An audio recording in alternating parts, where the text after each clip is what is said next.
What if you do not agree with the audit results that result from an IRS audit?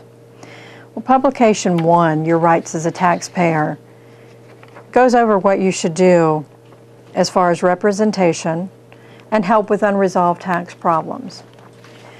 Page 2 of the publication also goes over your appeal rights and collection information.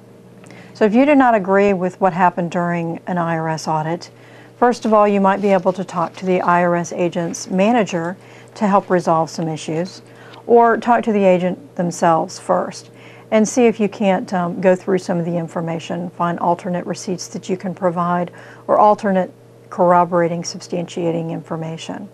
If that avenue has failed, you do have the appeal rights. You'll follow an appeal, and you need to make sure that you closely follow the dates that are given to you to file the appeal. If you do not file the appeal within the proper time period, then you can lose your appeal rights. You also need to make sure that you understand that you have the right to representation at any time throughout the process.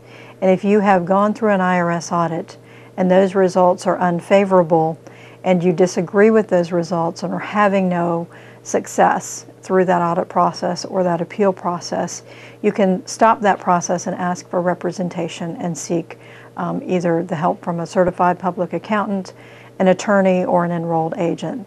But make sure that before the audit is concluded, if you do not think that the audit has been conducted the way it should be, or that the results are complete, fair, and accurate, that you take matters a step further, either with the manager of the IRS agent, through the appeals process, or by obtaining outside representation.